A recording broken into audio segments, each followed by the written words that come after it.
Chapter 1. Harvard High School. 2009. Grayson Smith is a real-life Ken doll. I mean the build, hair color, and eyes. The jawline, nose, and lips. The whole Wonder Boy package. But as all jocks, he's a megalo show-off. Lucky for him, this doesn't kill the dreamy guy vibe. I secretly ogle him from across the classroom, yearning for a connection beyond gazing. I doubt that'll ever happen. All other classmates are head first in their books. The teacher is facing the board. So I'm in the clear to steal another long glance. My eyes can enjoy him a bit longer.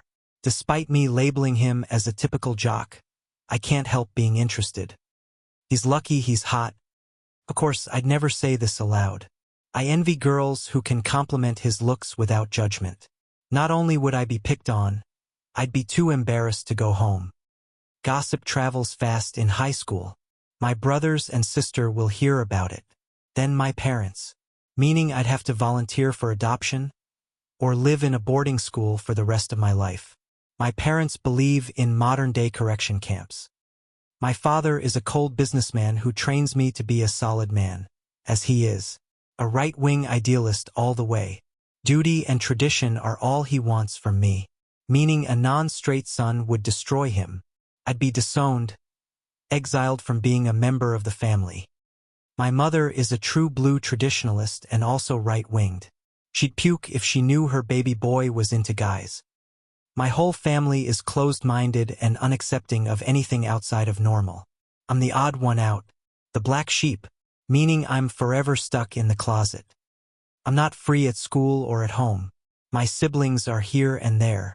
Even rumors of a slight attraction towards Grayson would end my world. I wouldn't want to exist anymore. Everything would crumble. So I can only admire Grayson from afar. But I shouldn't stare too long. There's a full class. Thank God the teacher is too busy chalking the board to call me out. My eyes dart from his desk, which is 3 rows up back. I read my tech workbook, the only class that doesn't bore me. All the general education and mandatory classes are dull. All except this one. There's something about technology that never fails to excite me. The field is always growing.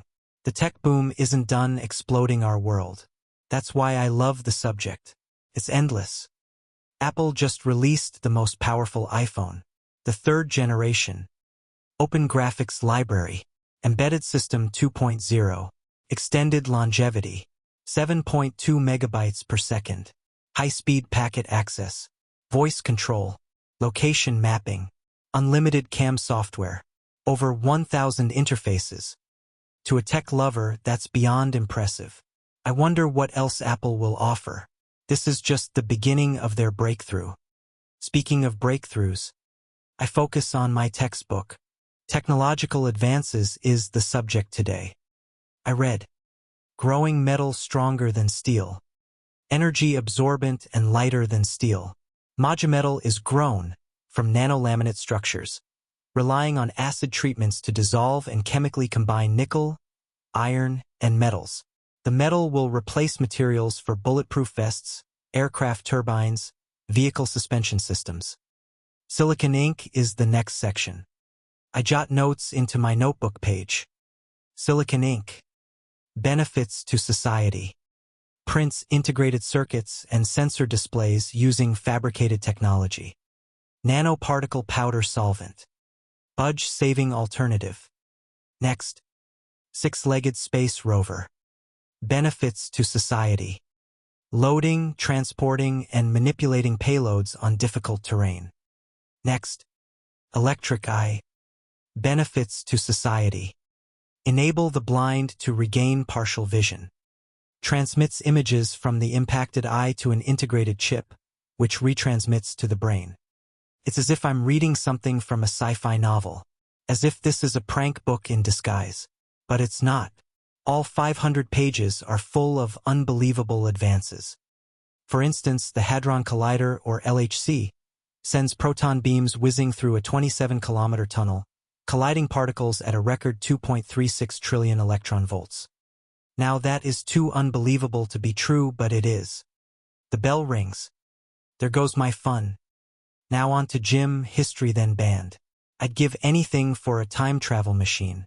I would loop this class on repeat just to read every page. I sigh and stand. I tower over most of the boys in class.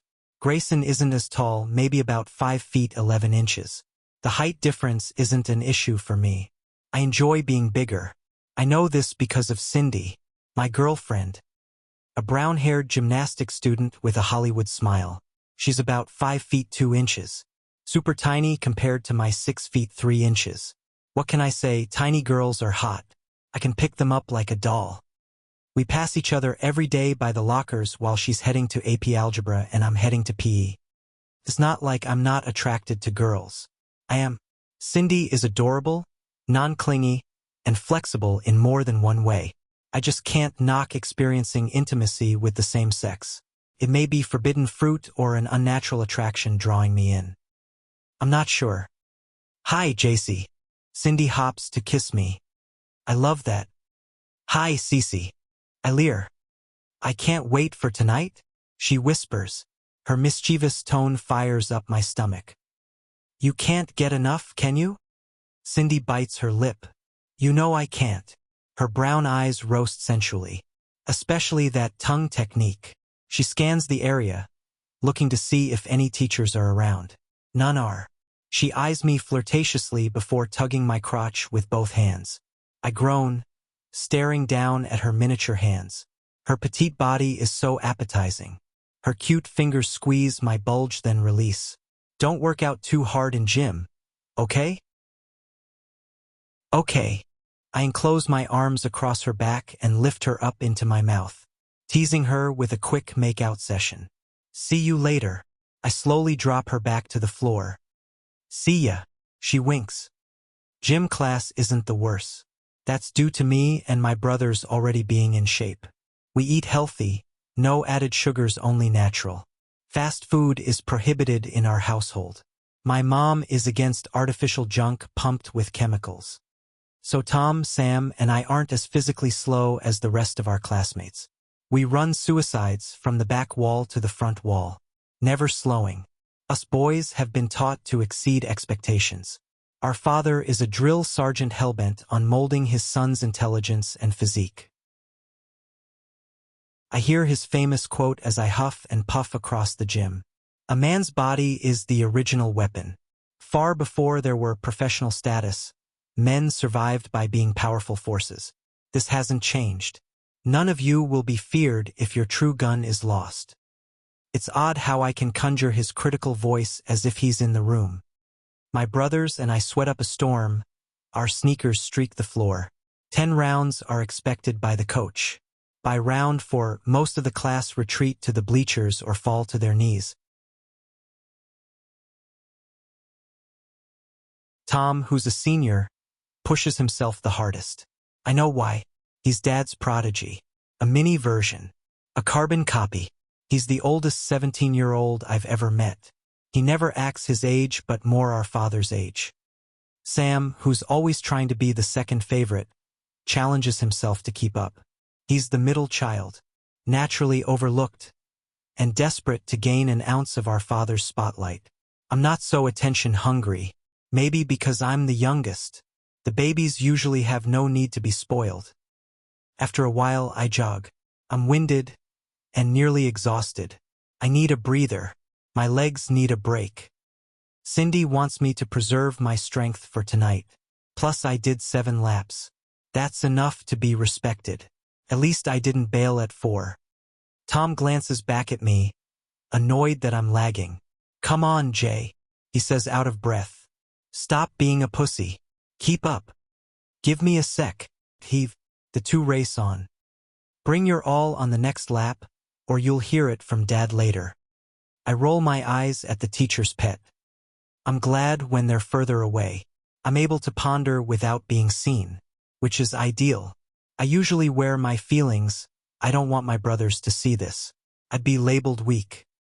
What did he mean by stop being a pussy? Has Tom seen me being the opposite of a manly man? Has he spotted me staring? Does he see a crack in my exterior? I jog the rest of the lap, conflicted. I can't risk being caught, or judged lazy for being slightly tired. I give my all the next 3 laps to save myself from a lecture from my father. I can't be suspected of being less of a man. I force myself to keep on with the suicides, ignoring the exhaustion and burning muscles. Even if Tom was just joking about me being a pussy, that doesn't mean I should let my guard down. I have to be the opposite of it. After the burning workout, my brothers and I high-five. There we go, Tom yells, amped up on pure testosterone. Next time we'll do 15. Why not 20? The more the better. Unless you're too chicken. Sam challenges. You would love that, wouldn't you? Maybe then Dad would take you fishing. Tom downs mineral water. He's taken me fishing. Yeah. Twice and stopped because you lack skill. You're lying. The middle child rage surfaces. Dad's been busy selling estates. Yet he still manages to take me to the lake every Sunday. Sam bitterly stares him down. He's offended about this reveal. Maybe Jace will join the club soon. You'll really be the lesser son. I stay out of it. I drink water and catch my breath. Fuck you. Sam shoves Tom's chest. He scoots back a few feet. His cocksure is annoying. Control your emotions, you're acting like a bitch, bro. I'm just telling you the truth. Take the information and adjust yourself. That's another one of our father's famous quotes. 25 laps. Let's see if you can handle that. I doubt it. You'll throw a tantrum like a big baby. We'll see. Jace, are you in? Sure. I lie. If I say otherwise, I'll be facing humiliation. Great, these 2 idiots are trying to kill me to win over our old man. It's not like he'll care. He's distant. He never hugs us, just congratulates us on achievements or physical accomplishments. It's not like he'll show love if either one of them beat the other. My father can't love. He's a soulless cardboard cutout playing a dominating role. My mother married him for his status. So she can't love either. Marrying for sustainability and power is why they're together. The 2 never interact affectionately. Never kiss. Most people wouldn't assume they're together. It's a business marriage. As cold and shallow as a corporation. Cindy and I have more passion than them. I don't even think they sleep in the same bed. Dad is either in the study or out showcasing real estate to rich buyers. History class is a bore. I swear the teacher was blessed with the gift of putting people to sleep. Her nasally, slow voice is better than any nighttime aid. Aristotle was a Greek philosopher and scientist. He was born in the Macedonian city of Stygira. Little is known about the life of Aristotle, but he studied in Plato's academy from the time he was 17 years old. He absorbed the teachings of Plato. The dull lecture, the fans blowing humid air, the dim room, all of this combined makes me yawn and doze off like a newborn. Band class is a complete waste of time. I'm not gifted with any musical ability, so I choose the simplest one. The piano. I play horribly. Mismatched notes. Bad hand posture. I don't get how some people can play different melodies with both hands. It's impressive. I usually pass this class with a C. I give effort, it's just not clicking. I count the seconds until the bell rings. I'm excited to get away from the pressure. All my worries go away when I'm with Cindy. The weight of having guys I want never notice me. The weight of my brother's meaningless competition that I always get dragged into. The weight of hiding my true self. I'm able to tell Cindy about most of this. Not all. I'll never reveal that I'm bisexual. Most girlfriends wouldn't stick around. I've learned this from online chat rooms. I hang my book bag in a foyer closet and close it. Mom has snacks set out on the dining room table. Hummus and apple slices. My brothers go to the den where our father is. Every day they report to him about our performance. Tom will let him know I was lazy today. I'm prepared to be called inside. I go to the newly remodeled kitchen, chocolate wood, and wine-red walls. A retro island in the middle. Patio doors lead to a massive backyard of endless green. Mom uses a juicer to squeeze the fresh oranges into a tall pitcher. Can I ask you something? How was school? She answers my question with another question. Kind of hurts that my words are being ignored. Good. Really? There's a tone of disapproval.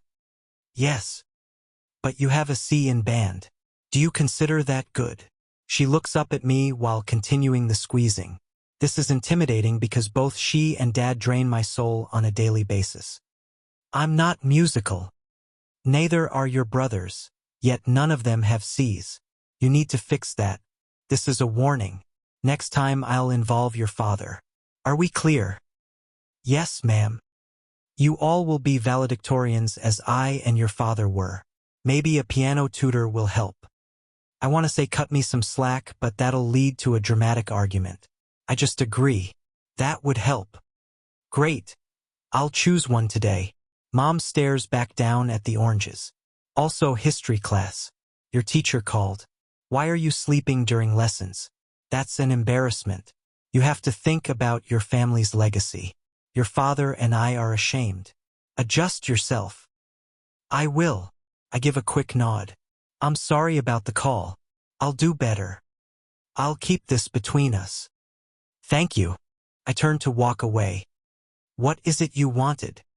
I twist around. I was going to ask if I could go out with Cindy, but I'm sure I'm grounded. You are? But she can come over for dinner. A slither of a smile marks her lips. That's the most she ever gives us. Who's coming over for dinner? My red-haired, little sister model walks into the kitchen. Cindy, I answer. Ugh. Her of all girls, Jace? She says with pure disgust. What's the matter with her? Our mother dries her hands. She has tasteless rumors going around school. Very degrading and scandalous. I evil eye Kim. Rumors aren't always true. I think she's nice and determined. Her parents have her on track for the Olympics. Jace is right. High school rumors are usually nonsense. Mom places cups along the countertop, adding ice cubes for orange juice. I'm glad I have someone in my corner. Cindy is feisty, there's nothing wrong with that. My sister is trying to deem her a slut. I know about the rumors. Those are but hurt guys who were rejected by her. They're trying to even the field. I trust my baby. Kim shrugs and shakes her head. I still don't like her. You don't have to. I'm the one dating her. It won't last long. Kim. Mother scowls. Hush. That's enough. What does she mean by it won't last long? Cindy and I are compatible. We've been dating longer than most kids at school. Our year anniversary is in 2 weeks. If it wasn't meant to be, we wouldn't be together. Kim is a spoiled brat. She says whatever she wants and doesn't care. Her words irritate me. It won't last long. She said it with such certainty. Has she seen me checking out guys? Is that why Kim said that? Jace, Dad wants you. Tom announces from the doorway. Hey, Strawberry. Stop calling me that. Kim takes her glass and stomps out of the kitchen. Hey, it's your fault you have a twin, he shouts after her. Stop being mean, Mother scolds. I leave the kitchen with my glass. I don't want to keep Dad waiting. His den is dark and full of bookcases. The desk is 10 feet long and full of organized bins. A huge Mac laptop is set up before the chair he sits in. Sit down. I feel like I'm in the principal's office. His severe tone. His power dynamic behind the desk. His evaluating eyes. I sit in a tiny armchair. Dad has a throne chair and is able to look down on his visitors. Seems like you had a rough day. Tom informed me of your lack of energy. Why is that? Because I don't want to mold myself into a machine guy. It's too straining and rigorous. I keep this as a thought. I know my place. I didn't get enough sleep. Why is that? A normal parent would be concerned, not judgmental. Essays? I have a few that are demanding. I continue the lie. Arriving early to school to work on the papers is an option. Adjust yourself. I will, Father. Good, that is all. He waves a hand towards the door. His blank expression always scares me. The only true emotion he shows is anger. Most of the time his face is a clean slate. I look like my father. Most sons would take that as a compliment. I don't. I never want to be like this man. Why live life if you can't express yourself? That's a depressing world. I'm free once I'm in my bedroom. The red and dark wood theme is throughout the entire house. If I was a normal guy, I'd have posters of girls up. Instead, there's nothing on my walls. I wouldn't be comfortable showing only one side of my sexuality, so I avoid posters. I lay back on the bed and put my iPhone to my ear to call Cindy. Her voice mimics a whisper. Hey boo. Hey, I miss you. Ah, you're so cute when you do this. Do what? Tell me you miss me. It's true. My parents are being stressful. What happened? Just their expectations. They're ashamed of everything I do. You really don't get a break, do you? They need to let you go down your own path. I wish they were like my folks. Why are they so pushy? Because they're perfectionists. Harvard Westlake is their alma mater. Both have a reputation of superstardom there. So they're placing it on you to do the same? I huff. Exactly. I know this sounds corny, but maybe you should rebel. I laugh. Wow. Your solution is to be a rebellious teen? Yes, standing up to them and expressing all the pressure would be healthy. Trust me. My mom was dead set on me being a pageant queen. Makeup, dresses, modeling classes, the whole deal. But I spoke up and changed that route. It's not that easy. Maybe it is. I know my parents. If I go off course, I'll be shipped off to boarding school. I admit sadly. They act different when you're around. All of them do. It annoys me. The perfect facade around strangers and the true colors behind closed doors. No matter what I say or do, I will always get corrected. My melancholy is clear in my tone. Come over. Cuddling usually helps. I can't. Turns out I'm grounded for a C in band. Seriously, it's band. No one takes it to heart. Especially colleges, but I have to be a valedictorian. So it's mandatory to bring it up to A. That's ridiculous. Very. I rub my forehead. You're allowed to come over for dinner. My mom isn't being too impossible. I'll be there. Chapter 2. Hidden Princes. I don't expect dinner to be a disaster. Everyone will do as mom and dad wants. Good behavior is a must. Cindy is very classy, so I have nothing to be worried about. She's only slutty when we're alone. Her dress is styled with a belt and is very sophisticated. She and her family live in the same white-collar neighborhood. I don't understand why my mother is so shocked. Cindy doesn't live in a slum. Kim hides her hatred. She's now invested in my girlfriend's attire. That dress is to die for. Who is the designer? Terry John. Her brown eyes light up with excitement. Oh, I never heard of them. My little sis analyzes the dress. Neither have I. The fabric and stitchings are just dash. It's just a dress. Tom scoffs. Sam shakes his head, greeting Cindy with a light grin. Ignore him, he's uneducated in fine taste. Tom makes to argue. Father clears his throat as a way to end the bickering before it begins. Tom shuts his trout. Shall we retire to the dining room? We shall, sir. Cindy gives a quick bow. My mom adores this. My baby is showing off. In the grand dining room, butlers stand behind each chair. Eloquent chairs fit for a palace. When we sit, our heads don't reach the top. The back of each is high as a throne. The stone table is just as colossal, 5 feet off the floor. The main course is braised chicken legs with grapes and fennel, golden drumsticks, yellow noodles and grapes topped with honey, glasses of apple cider. The waiterstaff serves us, filling our plates with portions of vegetables and bread. So, Cindy, how is the gymnastics training going? Father digs for information. She lays a napkin across her lap before answering. Rigorous. I feel like a robot most days, but hardships shape the best professionals. My dad loves this. He may even add it to his catchphrase list. Precisely. His X-ray eyes land on me. Hopefully your influence will rub off on my son. I feel he's doing fine without my interference. I expect Dad to blow up at someone disagreeing with him, but he composes himself. Jace needs assistance with performance. I stare at him, finding it hard to hide a sliver of animosity. My girl picks up on this. I could share some of my tricks. She breaks the icy moment. There are ways to retrain the brain. Interesting. Dad sips on the cider. Please do share. Yes, do share. Mom nods. Brain yoga improves stress, which is usually the cause for bad energy which impacts performance. Think of meditation but solely for the brain. Mental exercises. My instructor has a magic touch for building my levels, especially early in the morning when I'm groggy. Perhaps you should enroll, Jace. Father fakes as if this is a suggestion when it's an order. I'll get the information after dinner. I say just to please him. There's no joy to my voice, just pure subordination. Good. I heard about the charity event. My Cindy diverts the conversation once again. I appreciate how she fixes our tense situations.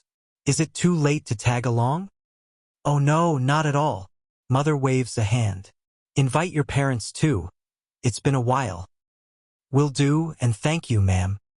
Perfect. I'll contact Sharon, the host of the palace. Mom beams. I'm glad my family doesn't glorify dessert. We usually skip the bad pleasure and opt for fruit kebabs. I grab 2 for me and Cindy, then head to the backyard. In the backyard, there's a treehouse. It's been there since I was born. A home-warming present for my birth. I couldn't imagine a day without it.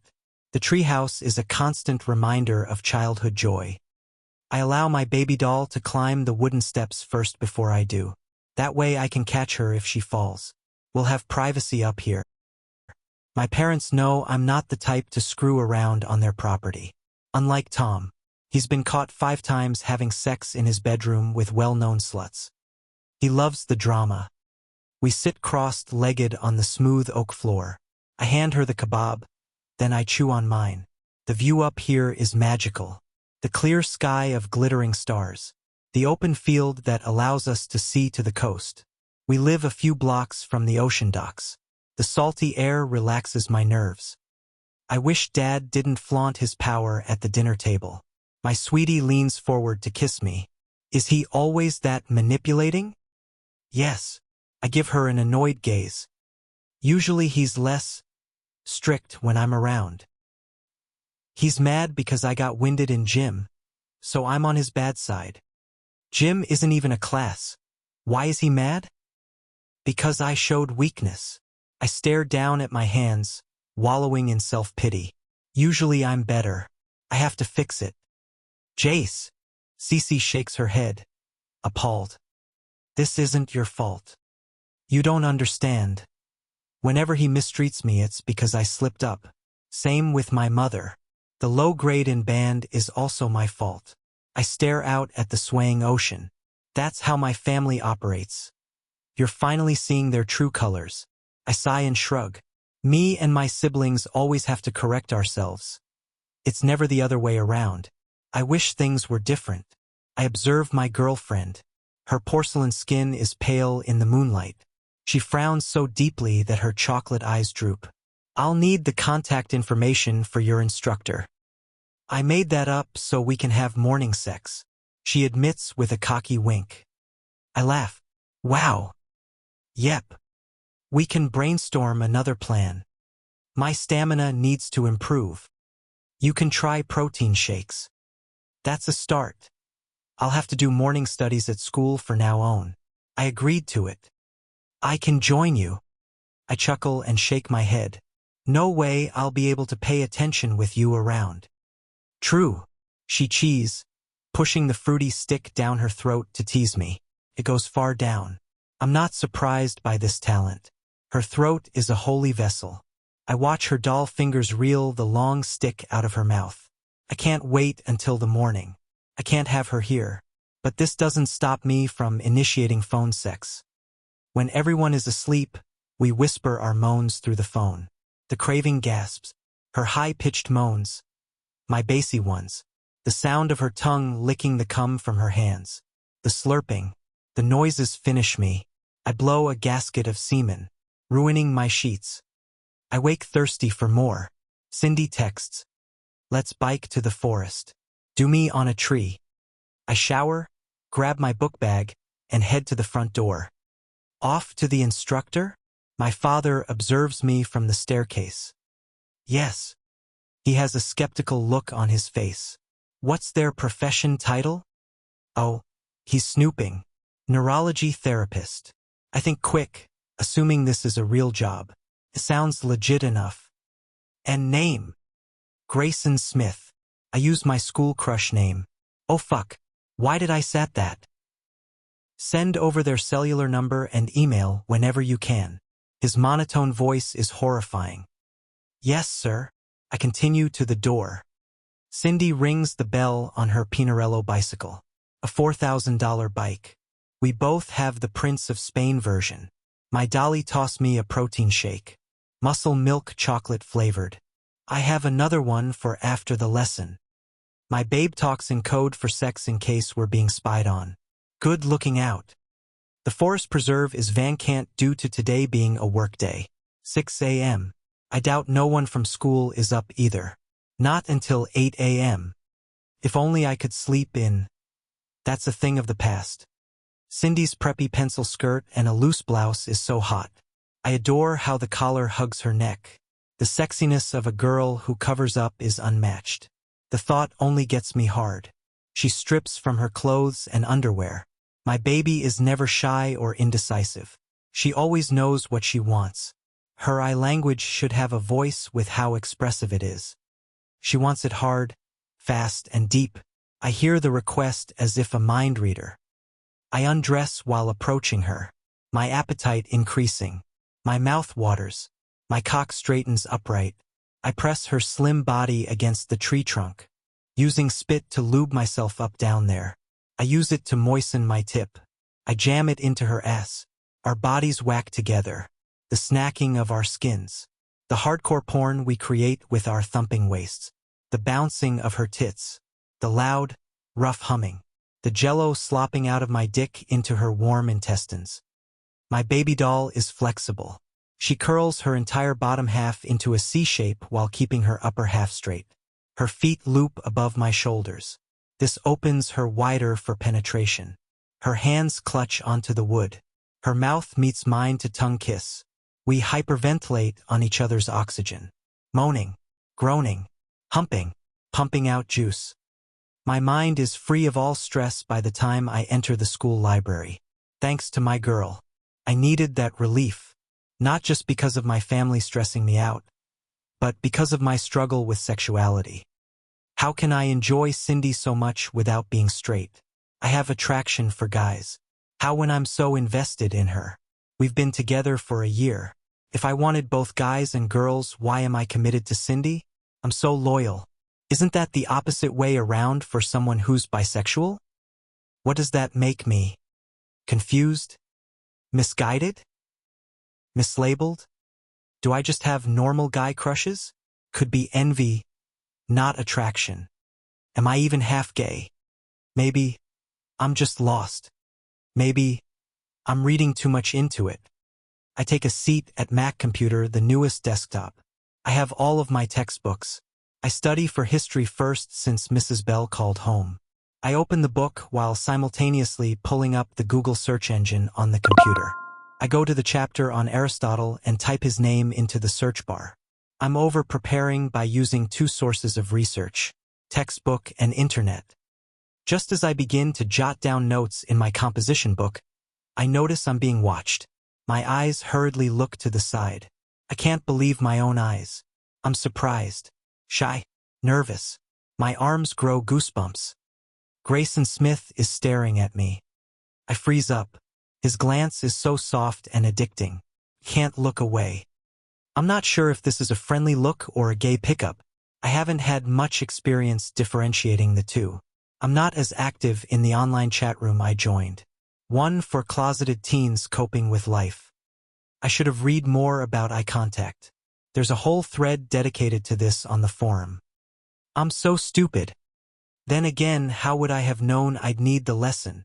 How should I have known Grayson was like me? He's still watching, the softness in his eyes morphing into attraction. He usually looks at girls this way. The playboy, catcalling message in his blue eyes electrifies my veins. Static shock, butterflies, pressure on my chest. My heart races, my lungs shrink. I haven't breathed since I noticed him looking. I hesitantly peel my eyes away, not sure how to return the same energy he's using. I'm too inexperienced to attempt flirting, especially with the same sex. I'm a little scared to try it out. I pull all of my attention back to my assignment.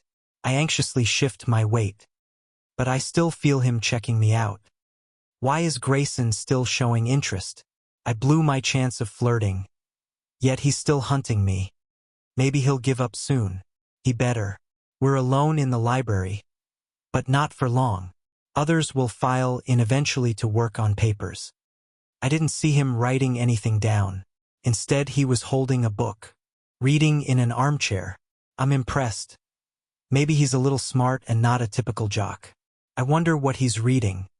I sneak a curious glimpse, which was a mistake. This causes him to stand and walk my way. I squeeze the pencil in my hand so hard that it snaps. I quickly hide the broken pieces under my notebook. Harrison, right? His creamy, baritone voice is distracting. I stand, deciding to offer a handshake. Grayson finds this humorous. I'm being too formal. I tuck my hands into my pockets. Yeah, that's me. Grayson. He introduces himself. We have history class. No offense, I didn't ignore you on purpose. You were ignoring me? Bewilderment enlarged my eyes. Yeah. Why? I squint down at him, secretly loving the height difference. No one knows about me. He sounds frightened. If my friends or family knew, it'd be a disaster. I hang my head low and nod. Same here. I wasn't sure about at first. You seemed straight, especially with your girlfriend. So do you. I bicker in retort, judging by all the girlfriends.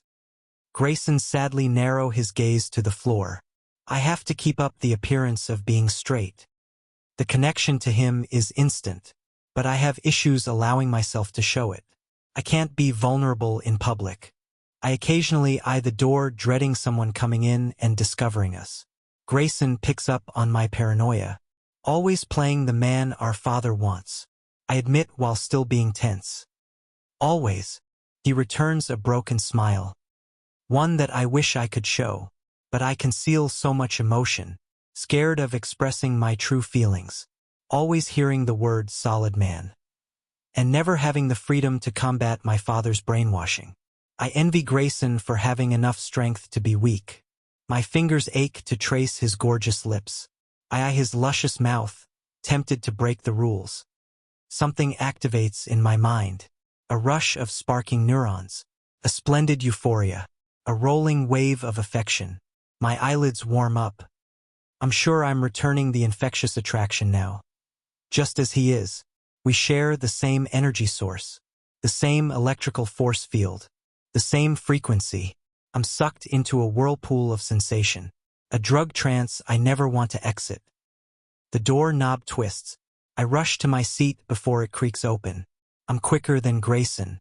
His response is delayed. I think I filled his head with stars like an animated cartoon. Gray takes a few seconds to recover from the star-struck look. We both clear our faces of any sign of pleasure, turning on an expressionless switch to rid ourselves of any guiltiness. A clique of girls giggle their way inside. It takes them a few seconds to realize Grayson. And me. They stop giggling and pause in place. Their puzzled expressions are concerning, and could become rumors in a heartbeat. Grayson must be thinking the same. If I could borrow your Aristotle notes, that'd be great. I didn't get them all. He thinks fast. Sure. No problem, man. I've never used the word man in my entire life. You. I hand over my blank notebook. The group carrying on, going over to the bookshelves. Grayson is still uneasy, so he keeps playing the role. Thanks. I need my grades up or I'm off the team, which would suck ass. Damn straight. Go Wolverines. I cheer. If I could cringe, I would. I'm laying on the macho man act a little too thick. I appreciate it. My crush walks back to the armchair, sitting and pretending to read my empty notes. His fake studying is believable enough. The girls are convinced. We're in the clear. Chapter 3. Him.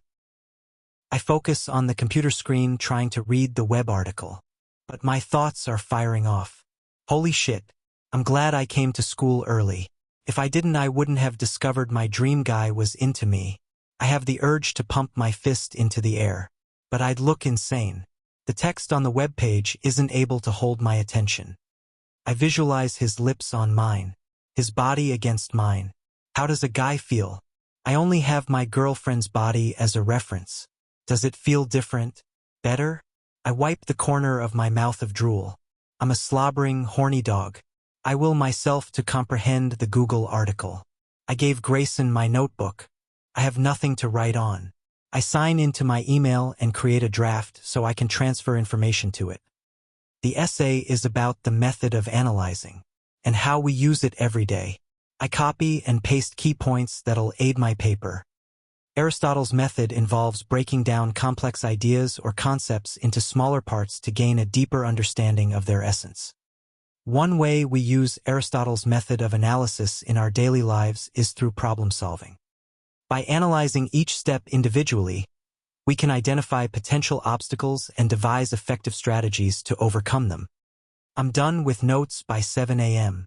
I notice how jam-packed the library is. I'm not the only one trying to get ahead of the curve. I sense Grayson coming my way. The air thickens. My blood tingles in my veins. He's walking my way. In public. That's a bad idea. He can return my notebook later. My cheeks burn. I'm suddenly feverish. We shouldn't interact around anyone. It's too risky. Thanks, man. He gives me back the book. No problem. I avoid eye contact to prove to others that nothing is going on with us. I accept the book while keeping my sight on the screen. I can't look him in the eyes. I'll be exposed if I do. My sentimental attachment would be suspicious. I hate when he leaves the library. I hide my hurt, my crushing heart. My craving of his lost presence can't seep through for others to see. I peer down at my notebook. There's a phone number. His number. I quickly close it before someone spots it. I manage to complete most of the essay by 8 a.m. I'll finish the rest at lunch. First period is argument and debate. A class I hate due to having to speak in front of a crowd. I'm horrible at public speaking. Every student in class waits for me to present my stance. I clear my throat. I disagree with the use of animals for medicine testing. I stammer as a bumbling idiot does. My fingers clinch the wood of the podium. Oh no, there's an icy hot sweat coming. I need to hurry before I'm all slimy and disgusting looking. My choice is due to the fact that most of the animals die or are tortured just so science can form an opinion. My stuttering worsens.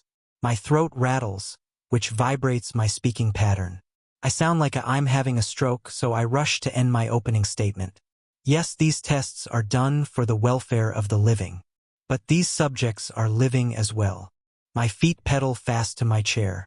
When there, I embarrassingly hide my face with one hand. I shield most of it the best I can. I hear my peers laughing under their breath. I ignore it. Thank you, Harrison, for your bravery. Practice makes perfect. The whole point of this class is to create better public speakers. The woman scolds the ones who chuckle at my nervous breakdown. I'm saved by tech class, which is where I'm my most comfortable. I'm in awe about what's on the projector screen. Once again, my mind is blown. Sony's sugar-powered battery.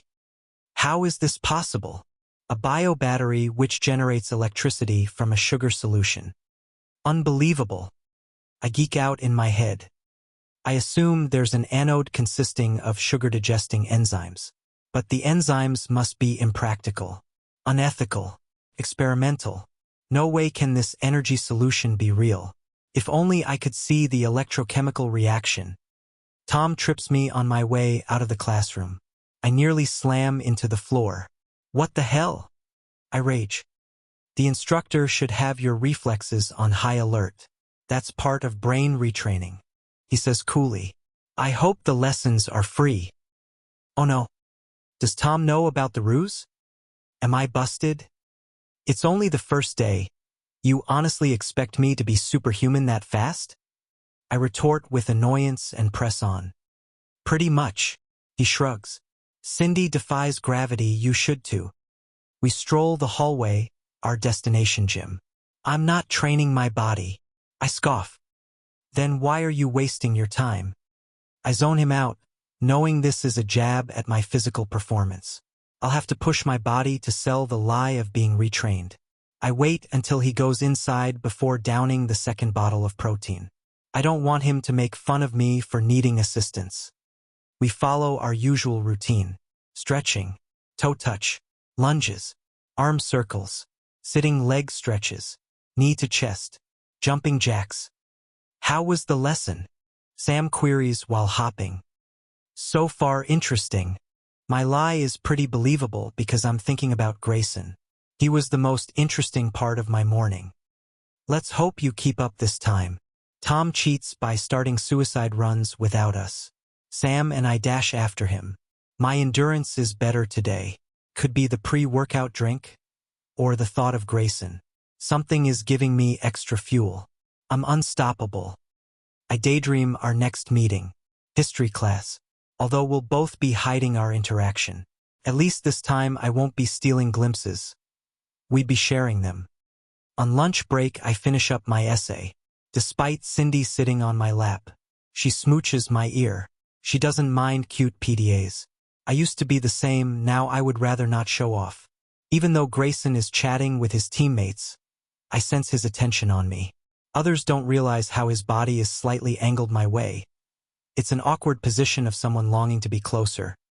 I wish we could sit together. What are you wearing to homecoming? I write the last paragraph of my paper. I'm not sure yet. Whatever color you wear. Royal green. She pressed her lips on mine. I notice Grayson's side eyes. Is he jealous? It was too quick to tell. But his slouching shoulders proves me right. Your eyes would go so well with the color. Entering the classroom is similar to a walk of shame. There must be a rumor already. Hopefully it doesn't expose us. People are being nosy. It is an odd pairing. Grayson is a popular golden boy, while I'm a quiet guy who only talks to his girlfriend and siblings. The gossip must be getting around. Maybe the rumor is about the random chat. Not that we connected on a deeper level. I take a seat and stare up at his desk. Please turn around. I need to see if you hate me for kissing her. If only he could hear my thoughts. Grayson looks straight ahead at the projector screen. Since when are you two friends? One girl from the library snoops for gossip. She must still be suspicious of us. We're not friends. He just borrowed my notes. I act as nonchalantly as possible. That's strange. Grayson pays a nerd to do his work. Why would he go to you for help? I don't know. Ask him. I state while copying what's on the board into my notebook. In band, I watch piano tutorial videos for beginners on YouTube, learning the basic notes, flats and sharps. The teacher is impressed by my effort. By the end of the period, I have the opening of Moonlight Sonata down to perfection. I share this with my mother once I'm home. We have an upright piano in the foyer against the wall. I play the notes, happy that she's proud of me. Bravo, Jace. She applauds. So professional. Still, I hired a tutor so you'll exceed everyone in the class. He'll be here at 4:30. I don't know why I expected the piano teacher to be hot. Who was I kidding? Of course it's an old man with shaky hands, who's been playing since ancient times. I'm bored by his slow speech pattern. My lids droop against my will. When playing the piano, cup your hands as though you're holding an egg and press the keys with the tips of your fingers, not with the palms. Playing with flat fingers is an easy habit to get into, but it will make it difficult for complex pieces. The elderly man croaks. He plays the notes to Fur Elise using the hand positions. Now you try. I mimic his hand posture. It's odd only using my fingertips. I'll have to get used to it. By 6 p.m. our lesson is concluded. I gained the ability to use both low and high chords in each hand using his advice. Thank you, Mr. Scott. My mother graciously escorts him to the door. No worries, I live to teach. We look forward to your next visit. Thank you, sir. I bid him farewell. You're welcome, young sir. Have a blessed night. His frail voice is charming. Mom and I wave him goodbye from the front porch. We see him off to his car before closing the door. What a sweet man. Mom smiles. Now wash up for the charity event. Be ready by 6:30. I shower and dress in a classic black and white suit. I choose a long tie over a bow. I don't want to look too snooty. Of course, Tom chose to be flashy as possible. A black gold suit with matching shoes. The rest of us choose black and white. The event is held at an actual palace. Hence the name. White wood floors and cream walls. The ceiling is domed glass. White banquet tables. I stare in awe as if I've never been here before. Cindy and her parents aren't here yet, so we decide to wait before sitting. It would be rude to start dining without them. I excuse myself to the restroom to call my sweetie. I'm so sorry I'm running late. I wanted to look perfect, so makeup took forever. You already look perfect. Well, I want to look super perfect then. She giggles. I'll be there in 5. All right, can't wait. Cindy does a kissing noise into the speaker. Bye, baby. Bye. My sight falls on the letter G in my contact list. I labeled Grayson's caller ID this way so none of my siblings can know who's calling. They all know who he is. The king of the football team, and now the jock who's secretly into me. I eye his number, wondering when I should call. This is cheating, isn't it? I'm in a relationship with Cindy. This compromises that. If I call him, what will it mean? That I'm cheating on my girlfriend with a boy? I do love her. Not just because of sex, but because she listens. Cindy doesn't judge me for being a whiny, spoiled brat complaining about their family. She's trustworthy, good-hearted, humorous. I have to admit she's extremely hot, but there's nothing better than having someone in your corner and agreeing with you. I share my sensitivity with her and no one else. Only she knows the torment I suffer with my family. By the time I return to the table, my girlfriend and her parents are there. I take a seat. Hello, Mr. and Mrs. Brown. Hello, Jace. Her father gives a brief nod. Lovely to see you again. Her mother smiles. Sorry for being tardy. Cindy was too busy beautifying herself.